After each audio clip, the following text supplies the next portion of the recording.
me a little bit with the script writing, and later on with post production. He shot the film in South Africa, and I wasn't sort of there. Oh, right. I saw rushes and would give him the occasional note if I felt that I could be useful, but you know, so that was a bit removed, and so the actual experience of it felt quite different actually. But on the other hand, I was also you know, I was also working on my World War I documentary at the same time, which I've been doing for like 2.5 years. So that was good I think, from a Christian point of view, because it meant that I was off his back, you know, which was good, and I appreciated that too, because if I'm there and I don't have anything to do, then you just feel like you want to contribute, and I know that could be overwhelming for a new director. So I tried to help where he, you know, where I thought my help would be you know, appreciated and be useful. But then I would disappear into the cutting room with my own movie, and let him do it, which is actually, I think, the thing with any producing job is if you're hiring a director that you believe in, then you should just step back and let that director do what they do, you know, which is what we've done, and just help when it's required or it's asked, you know. But with something this large, and you have so much experience directing, building new worlds, directing giant movies around them. This is. How do you help Christian navigate the bazillion decisions that have to get made every day? Did you give him some advice at the beginning? Well, yeah. I mean, I certainly told him. I mean, you know, I said that you're just going to get asked questions all day long, you know. But you have to remember with Christian, he's been working in visual effects for years and years. He's won an Academy Award for visual effects on King Kong.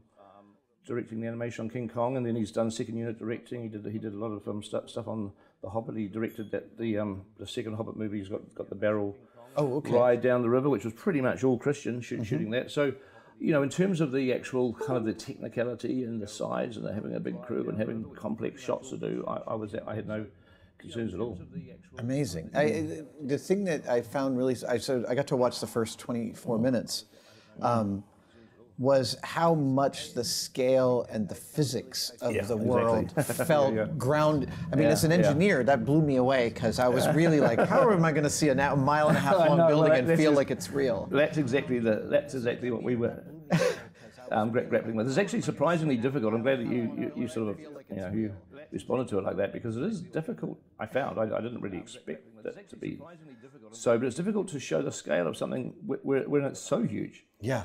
I mean, unless you've got a physical object that you recognize, you know, like, and in this world, because it's set, you know, a few thousand years in the future, we don't have many physical objects that we recognize. It's not like the city can roll past a Starbucks that's sitting on the ground there, and you think, oh my God, that must be it's so huge, right? Because there's no real, it's very difficult to get a reference for the actual size of things, because it's so enormous that a person on the city is ant. Yeah. So there's no good thinking, well, I will just show some people, because eventually, you know, in the wide shots you can't see the people, because the city's like the size of seven or eight football fields. It's like you just can't. So the size was always a difficult thing, but again, it was. I mean, I didn't have a lot to do with the final effect shots. Christian's been supervising all that, and I think he's done a great job. And I think that the physics-wise, it was. I know that one of the things we thought was really important was to show the impact on the ground. So whenever, you know, the city's, you know, a huge city's rolling along, it just is a tire track. Huge ruts. Yeah, huge big ruts that are like 50 feet deep. And we had a couple of shots that we deliberately did to show the size. Like one shot, which you would have seen, where it's chasing a small town that goes over the hill, and then it comes through and it plows through the hill. There's occasional. We did a few little shots like that, which were designed. Okay, welcome to the stream. I have an unboxing here for all of us. This is something that I have been wanting for quite a while, actually. And as the title says, it is the Windows Mixed Reality VR. So, here we go.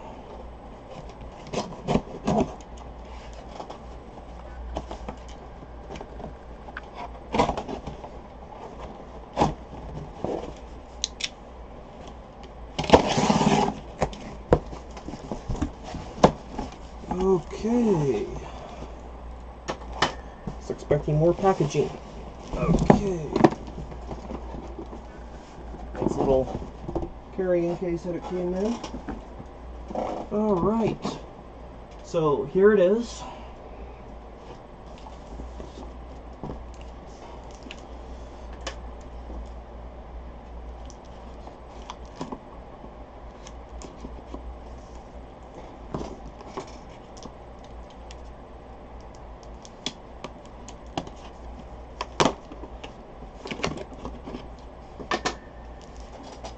Oh, I got tags on the side of it.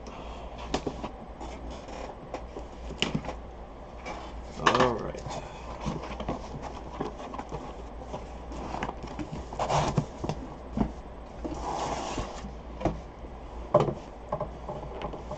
Okay, let's see what's in here. Alright, stuff for cleaning the screen, manual, and everything. So, there's all that. Sorry.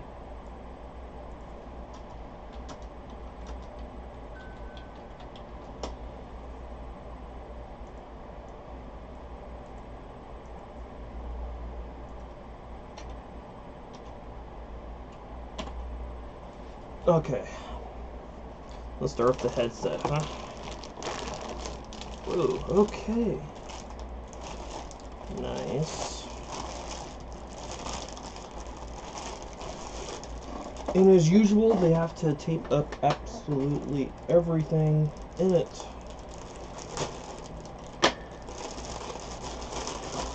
Okay, so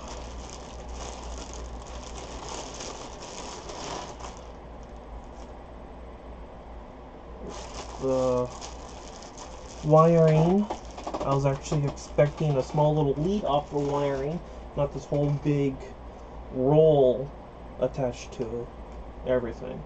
But we do have,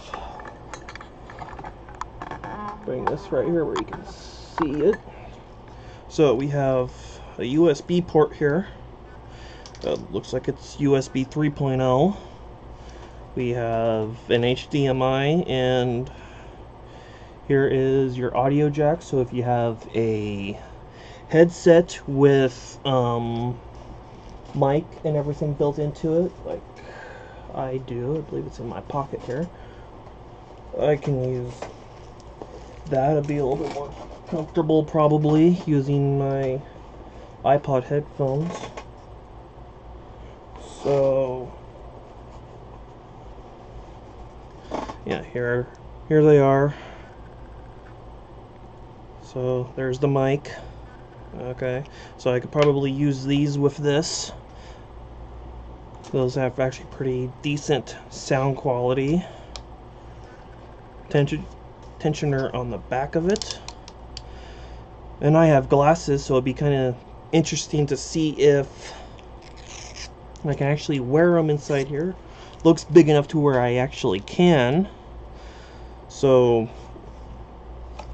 that ought to be fun. Nice. Okay. Moving on to the controllers. I hope the controllers come with their own batteries, and look like they do. So yeah, right here. There they are. Off-brand batteries, at least alkaline. Okay. Right-hand controller. There we are. Oh, nice.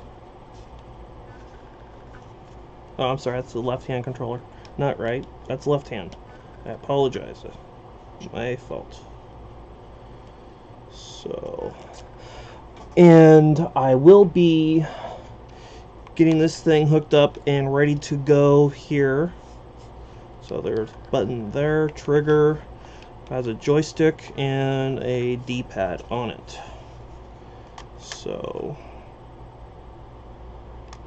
That looks pretty good. Nice. That looks very nice. Alright. Okay, so we got the actual right-hand controller.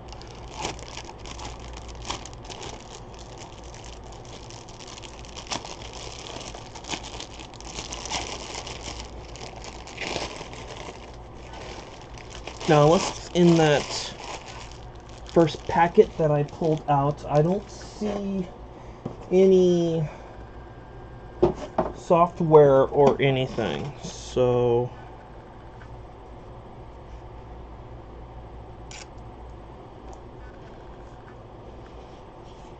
nice.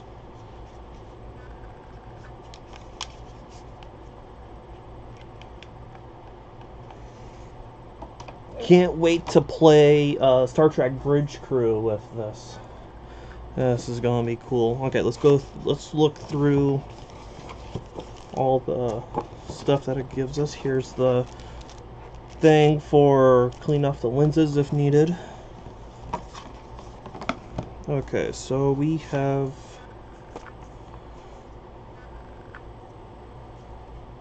looks like a how-to guide, how to set everything up. Nice. Okay.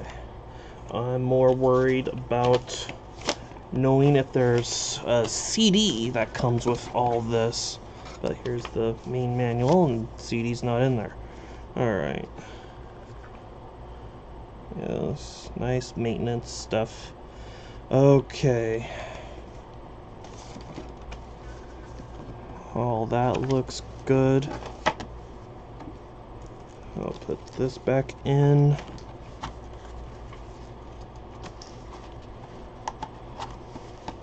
Well, all of this stuff looks pretty good.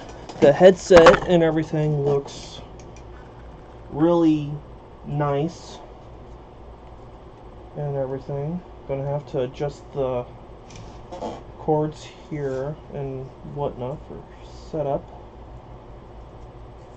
And little tip.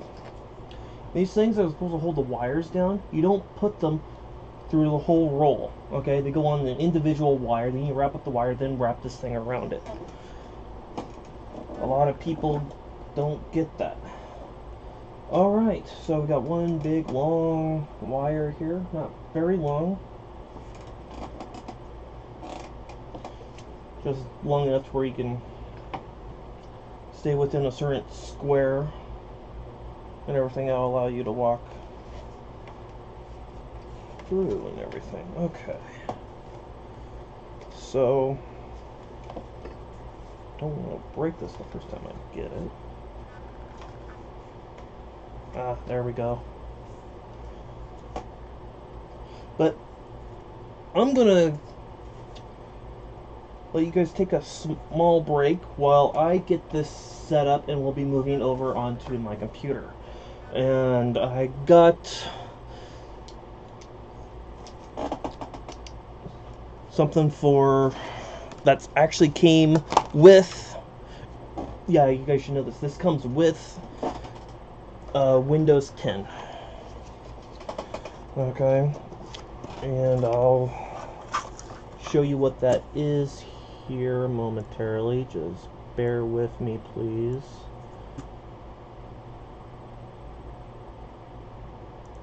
Okay, so we have a program right here, a mixed reality portal, and this came out with the recent update for Windows 10. Get everything all set and ready for streaming. Alright, so I'm gonna be right back.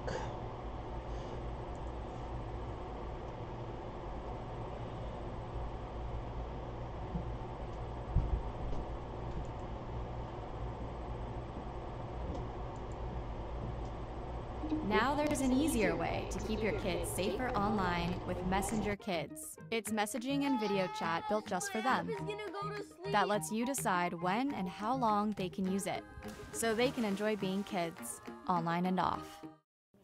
Adam Savage here. I love film and I love world building, and both of those are crashing together in the new film Mortal Engines, which features a vision of a future the likes of which you have never seen before. I was lucky enough to go to New Zealand and talk to director Christian Rivers and producer Peter Jackson about just how they brought this vision to life. So, so you bought the rights to Mortal Engines like 10 years ago. I'm curious what drew you to the books. Well, I mean, I heard about the books. I can't remember. Somebody told me that these books were out, and I read them, and I sort of read them not with the point of view of these might be a film. I read them just because I've been told that they were really good books. Yeah. And they are good books. I'm surprised that I hadn't heard of them, which I hadn't done. In fact, a lot of people haven't heard of the books, which is actually surprising because they sort of they're really kind of powerful, and they get better and better as the series goes along. But anyway, I read them and I just thought, God, these would be incredible films. I mean, I can't, I don't read every single book I read I don't have a film in my head normally. Yeah. But occasionally you read something and you just think, wow, this would be a really cool film. So I inquired about the film rights and they were available, which doesn't always happen. I from time to time.